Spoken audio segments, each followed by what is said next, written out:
Hello, fear seekers, and welcome back to the channel. Sleep paralysis is something almost all of us have been through at one point or another in our lives. But it's just a psychological phenomenon. I mean, the entity that watches me sleep isn't real, right? Today, we're going to be diving into some disturbing, true, sleep paralysis horror stories. Now, it is a dream of mine to read subscriber horror stories someday. With that in mind, I'd ask that you subscribe to the channel and like the video so we can make that happen together. If you have any scary stories from your own life, feel free to submit them to the email down in the description. I would be honored to read them. Now, without further ado, sit back, try to fight that pressure building on your chest, and get ready to ferment your fears.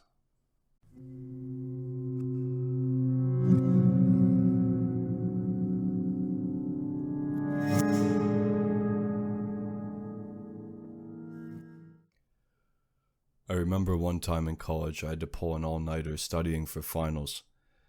Had football practice the next morning, then took my final. Once I got back to my apartment, I threw my book bag down and immediately plopped face first onto my bed. I needed just 2 minutes to decompress before I could even summon the energy to undress and get under the covers properly. Well, I guess I was so behind on sleep that my body tried to just rocket itself into REM sleep too fast. After the 2 minutes had passed, I realized I couldn't get any airflow because my face was buried in my pillow. I decided it was time to really get situated, but just about then, an intense feeling of panic came over me when I tried to move. I was stuck, arms down by my side, face buried in my pillow. I normally don't panic when I get stuck in sleep paralysis.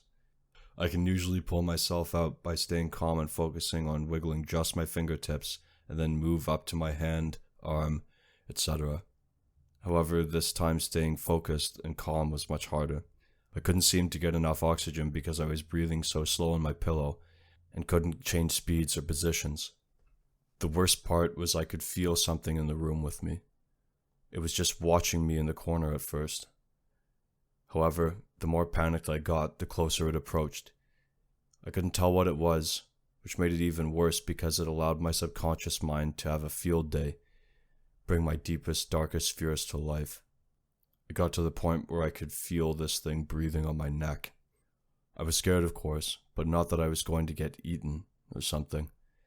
I was conscious enough and had been through enough episodes to know it wasn't real, but it still felt real enough to increase my heart rate. I felt like I needed more oxygen, like I should be hyperventilating. I couldn't increase my breathing speed, however, and felt as if I was basically smothering myself to death. That, of course, made me even more panicked and worsened the situation even more. It's definitely the closest I felt to dying.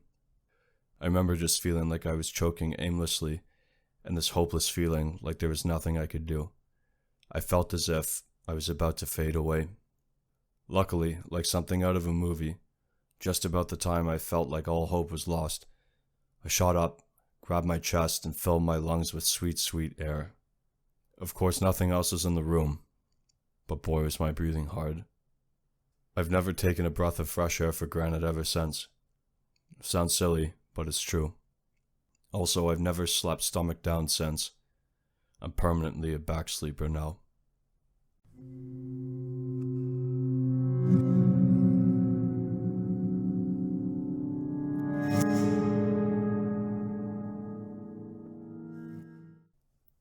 My sleep paralysis episodes never came with visual hallucinations. I had the first one when I was 19. I was sleeping in the living room on a mat, young, broke, no bed, and suddenly I felt a hand on my throat and one on my abdomen pulling my soul through the floor. Unlike many of these stories, I did not think I was awake. I knew I was asleep. Usually when I was having a bad dream, I could tell myself to wake up, but not this time. I tried to move, knowing that this would wake me up. I couldn't. I could open my eyes. I even saw my roommate's boyfriend come out to the kitchen for water. I couldn't wake up. Finally, I managed to push myself up with one arm and wake up. But I could still feel the hands, grasping, warm, and I was so tired. All I wanted was to sleep. But every time I would start to go back to sleep, those hands would be pulling my soul back out of my body. I finally got up and went into the roommate's room and began watching TV with her and the boyfriend. Even in the room talking to her, I could still feel the hands on my throat and my abdomen. Eventually, they wanted to sleep, so I went back out to sleep in the living room. But the hands were still there, still waiting to drag me down, and I was still so tired. Finally, I decided to try sleeping on my side. And it worked. Sort of. The hands were still there, grappling, trying to pull me down, but they weren't able to get a grip. I slept. The next was about a year later, then every 6 months, but they were not as bad as the first one. I would wake up, and they'd be gone. Then I got pregnant, and they began to come more frequently. Always the same. Always a hand coming and grabbing my throat and pulling me down. I was never choking. My soul was always just being pulled down through the bed to hell. Though, when I was in the hospital, while they still came, they no longer came at me from under the bed. Instead, I'd feel a hand reach from the bottom of the bed, feel its warmth as it grasped my ankle, and try to pull my soul out that way while my soul fought to stay in my body. By the time I had my baby and went home, they were nightly, and I was so tired. But every night they'd come again. I reasoned that it was just a dream, and couldn't hurt me. And one night when it came, I just thought, whatever, just do what you're going to do and get it over with, still telling myself it was a dream. I knew as soon as the thought formed that I most definitely did not mean it, but it was too late. The dream changed. There was still no visual, but it was like I was in this maelstrom of wind buffeting me from all directions. But it wasn't wind. It was hands, grasping, grabbing. I tried to break free, tried to wake up. I couldn't. Then came a thought. Let us have your baby and we'll leave you alone. You can always get help for him later. That was enough. Now I was mad. So I called out, God, get them out of here. And they were gone. The weirdest part? They never came back.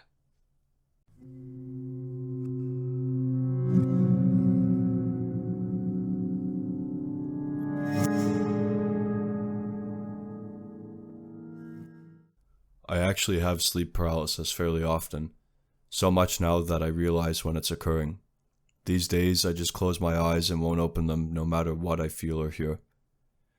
Doing this, though, doesn't force me to wake up, and I still have to wait for it to end. I still feel and hear everything. Sometimes I feel like I'm being dragged somewhere, or just constantly feel like something is touching me along with muffled voices. Before I learned to cope with it, I've seen quite a few awful things. Horror films don't really do anything for me anymore, because I've already seen the most terrifying things I already could. Here's a few things I remember off the top of my head. A little girl in the corner of my room staring at me. Then, without notice, she shrieks and runs up and starts choking me. A large dark figure, kind of a human silhouette, emerging from the foot of my bed and staring down at me. Some banging and scraping on my bedroom door. I keep it locked at night because I have had ones where it opens by itself. No, the door isn't open when I wake up, and only opens in the dream. My bedroom door opening by itself, followed by dark figures coming into my room. The earliest one I can remember is with my mother in the room, and she's sitting on my bed. Her face morphs into a demon-like thing. Many others. The worst thing is when you try to fight or call for help. Your voice doesn't work and your body will not respond. You just feel helpless. I need to stop trying to remember these things. I'm getting chills.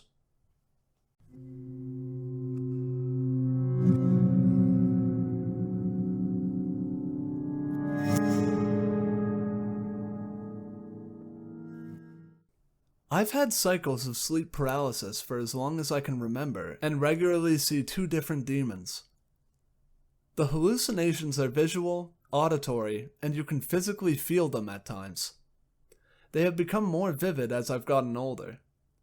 One is a tall, dark hooded figure that always stood at the bottom of my bed. My scariest experience with him was when I woke up one night with sleep paralysis, and the big spooky hooded guy was standing right next to me. His hood was covering his face, but I knew he was watching me, and I knew he was evil. The second one I see is a smallish gremlin-type creature that's got pointy features and is a browny green color, very similar to the one in the painting, but I had seen him before I had seen the painting or even knew what sleep paralysis was. He normally appears when I'm on my back and restricts my breathing and speaks in a weird, whispery language. I woke up once and he was crouching in the corner of the ceiling. When I looked at him, he turned his head and looked right at me and smiled. I woke up on my side once and I could hear him behind me, speaking in his freaky language, and then I felt his snake-like tongue going in my ear and making a slithery noise. I can't tell you how glad I am when I found out that there was a scientific explanation for it and that I wasn't actually being haunted. I can't explain how so many people with sleep paralysis see similar demons and how we all just know that the things we are seeing are evil, but it's something I choose not to think about too much for the sake of ever being able to sleep again.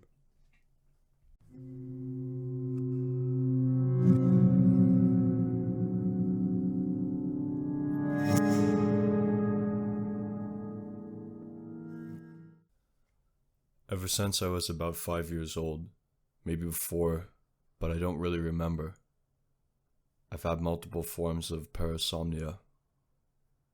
I know most people talk in their sleep, but I would get multiple other forms of parasomnia. First, it was just confusional arousals. I would wake up, usually because someone else woke me up when I didn't have enough sleep, look around, and even talk to said person, go back to sleep, and not even know I had done it at all. My mom always said that I just never listen or pay attention to anything, so I would fall asleep and think that it just didn't happen. I thought it was completely normal, that it happened to everybody, but I talked to my brother, and he told me the same thing my mom did. It was relatively normal until I was about 15 years old. I still got the confusional arousals, but they weren't any more frequent or anything, but more of my family members noticed it. I never went to a doctor because my parents thought I was just an empty-headed kid, but one night, I had my first night terror, a dream that I'll remember my entire life. I woke up late at night and went to get myself a glass of water from the kitchen. I knew it was late at night, but it just seemed darker than it usually was. I got into the kitchen and looked out our glass door to the backyard. The moon wasn't out, so I couldn't really see all too well. I looked over into my neighbor's backyard. All of the backyards in my neighborhood were fenced in, and I saw a strange-looking man digging a hole. He must have been there for a while because it was really deep. He had his back to me, but I could see that he was wearing one of those black mining helmets with the light turned off. I don't know how long I was staring, but it felt like an eternity. He just kept digging and digging and digging and digging. I knew right then I just had to grab my water and head straight back to my room. I ran as fast as I could, completely forgetting about the glass of water. My room looks out to my backyard, and I could just barely make out the man, still digging. But then he stopped dead in his tracks and looked me straight in the eyes. I froze, unable to move a single muscle, all of which were so tensed up I thought they were going to tear. I couldn't see anything but his mouth, but I can still picture the awful grin he gave me, even now. He was missing one of his 2 front teeth and a few others on the top and bottom row. His mouth looked like two connected saw blades, the top and the bottom rows each having teeth, where the other lacked. I immediately shut the blinds then, but a few minutes later I started hearing a metallic ch, ch, pat, ch, ch, pat outside my window. I peeked through the blinds, and the man was right there, glaring at me with a huge menacing grin. It was like that mouth of his took up 3/4 of his face. I went to grab my phone to call the police, but I couldn't find it anywhere. That was when I heard a noise that sounded like my back door was opening. I ran straight for my closet and hid there for what felt like an eternity. That was when I heard it. The clunking of boots on hardwood, and what sounded like the dragging of a metal shovel. I was sweating buckets, and when I heard the door to my room open, my heart stopped. I could hear him rummaging through my drawers, lifting up my mattress, checking under my bed, until he stopped at the closet. I heard a loud knocking sound as he tapped the closet door with his shovel. That was when he said, "I know you're in there," with the deepest voice I'd ever heard in my life. I could feel it resonating through my entire body. It was inside my head. It was all around me. I was engulfed by it. The door slowly creaked up when I saw that awful, awful grin. Up close, I could see how yellow and rotten his teeth were, and how rancid his breath smelled. Then his free hand shot through the opening and grabbed me by the ankle. I tried to scream, but my throat closed up. I couldn't make any more than a whimper. He dragged me through my room while I tried to claw myself away, but he was too strong. He pulled me through the hallway, then to the kitchen and out the back door. He dropped his shovel, grabbed my wrist, and threw me into the hole he just dug. I tried to get out, but I couldn't move a muscle. I was stiff as a board and paralyzed. All I could see was that man's horrible grin. That was when he grabbed his shovel, and I could hear ch, ch, pat, ch, ch, pat, as he threw the dirt on my face. I woke up the next morning with my family surrounding my bed as I was screaming bloody murder. "Are you okay? You've been screaming like that for a good 15 minutes. It was my mom with a concerned look on her face. All I could do was sit up with a blank look on my face and say, "Nightmare." It continued like that for about another 2 or 3 years. I continued to have night terrors on occasions, but never as horrifying as that first one. I thought it was going to be fine. I started seeing a psychologist who helped me work out why I was getting these night terrors. She never said anything conclusive, but just being able to talk to somebody about it helped. I had been going to therapy for 3 months when I had my first sleep paralysis attack. It was around 2 a.m. and I couldn't get any sleep. I lied in bed with my eyes closed for what felt like hours when I noticed I couldn't move my legs anymore. I opened my eyes and noticed a large black ball on the far corner of the ceiling. It burst open and let out millions of tiny spiders that started crawling down the walls and across the floor. I tried to stand up, but I couldn't move, just like that nightmare. I lied there, eyes wide open, as I felt millions of spiders start crawling all over my body, under my clothes, in my mouth, and even onto my eyeballs and into my ears. I couldn't do anything, not even blink anymore. But after what felt like hours of torture, the spiders crawled away, and I could finally move. I talked to my psychologist about the experience, and he said it was normal for most people with sleep problems to occasionally get sleep paralysis, and it is usually accompanied with terrifying hallucinations.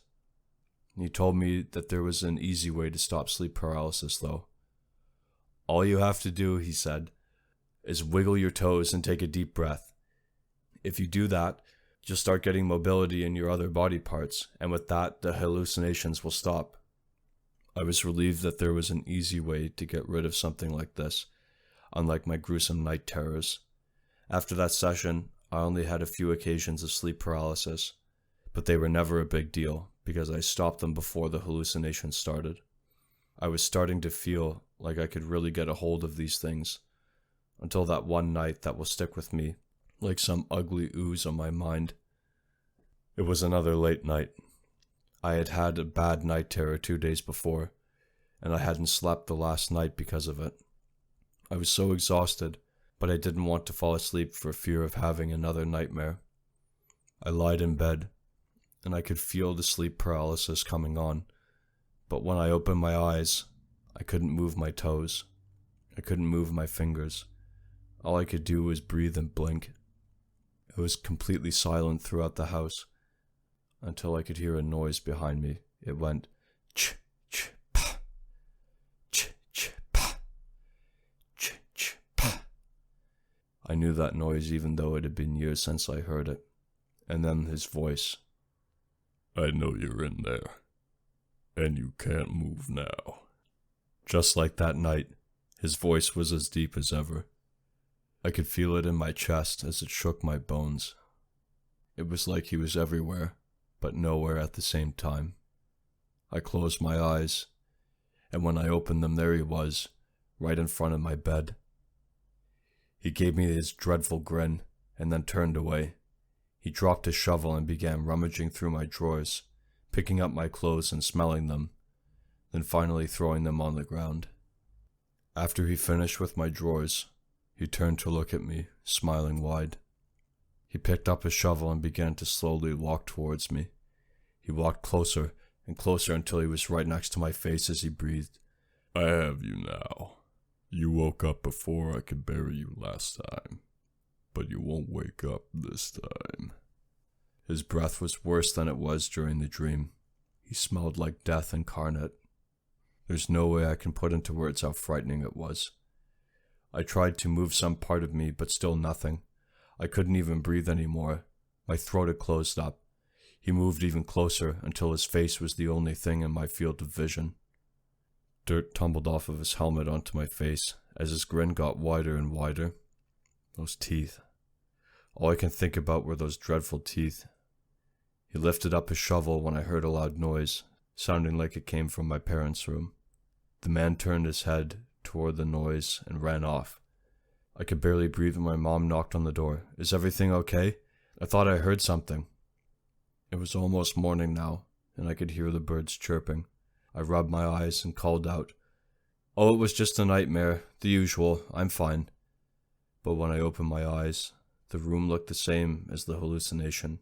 Muddy clothes strewn everywhere, all over the floor. And when I looked down, I even saw a track of muddy footprints, too big for anyone else in the house to make. My heart began to race. I ran out the door, past my mom, and out to the backyard. There it was, a hole about 6 feet by 3 feet and 6 feet deep. And there, at the bottom of the hole, was a rusty shovel and a miner's helmet.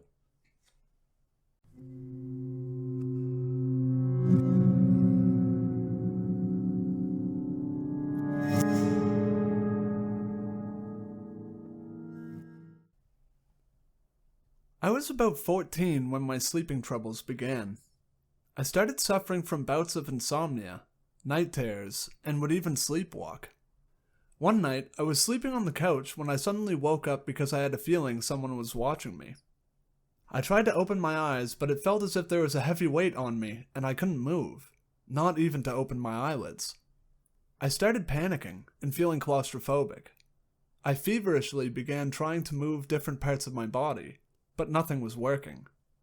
I started feeling like my breaths were becoming shorter, and it felt like something was sitting on my chest. I kept trying to move my hands, thinking if I could just wave my hand in the air, maybe someone in my family would come downstairs and see that I was in distress and help me. Finally, I was able to lift my right arm in the air, and with every bit of strength I had, I was able to wiggle my fingers. And that's when I felt something on my leg. It was me. My hand was still physically down by my side, and I was wiggling my fingers on my leg, even though I knew I had felt my hand in the air.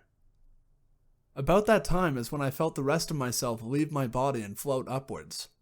I was now looking down on my physical body, still looking like I was asleep, still with my eyes closed, and still twitching my fingers against my leg. I began looking around the room. I took note of our Christmas tree. My sister and I had just put it up that afternoon. I turned, looking towards the fireplace, kitchen, and then the recliner. I noticed the chair was slightly rocking as if someone had just gotten up. But when I looked closer, I saw what looked like a huge massive shadow sitting in the chair. I could tell the shadow had a face, even though I couldn't see it. I just knew it did.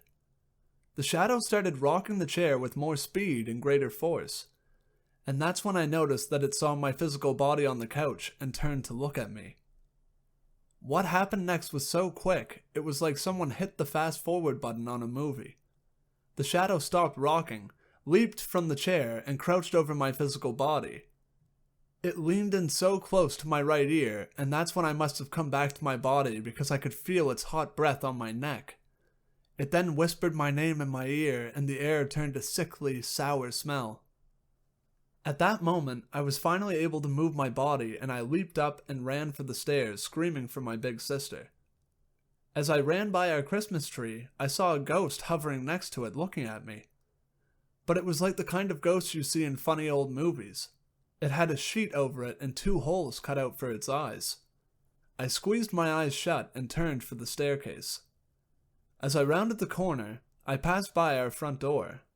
Our door has a huge stained glass window and stained glass side lights on either side. I opened my eyes and glanced at one of the side lights, and the sheet ghost was standing on the outside, looking in at me. I blinked hard and fast and kept running for the stairs. And that's when I felt someone grab my left shoulder. I looked over and saw what looked like a skeleton hand grabbing me. That's about the time I started screaming out for my sister to help me, over and over. The next thing I remember is seeing her running halfway down the stairs, asking me what was wrong. I looked around and all the shadows, the ghosts, etc. were gone. I tried explaining what happened, but she didn't believe me. She thought I was playing a joke on her, I guess, and told me to go back to sleep. I slept the rest of the night laying on the floor in her room, scared out of my mind. That was about 20 years ago, and I still think about it all the time.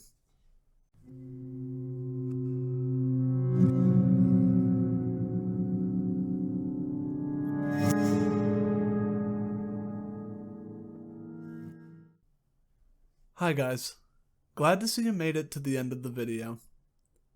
I don't know about you, but I'm a little wary of going to sleep tonight, lest I wake up to something unwanted in my room. Just remember, if you ever feel the telltale signs of sleep paralysis starting to take hold, make sure to stay calm and focus on moving a digit.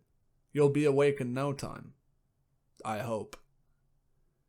If you have any scary sleep paralysis stories from your own life, feel free to send them to the email in the description.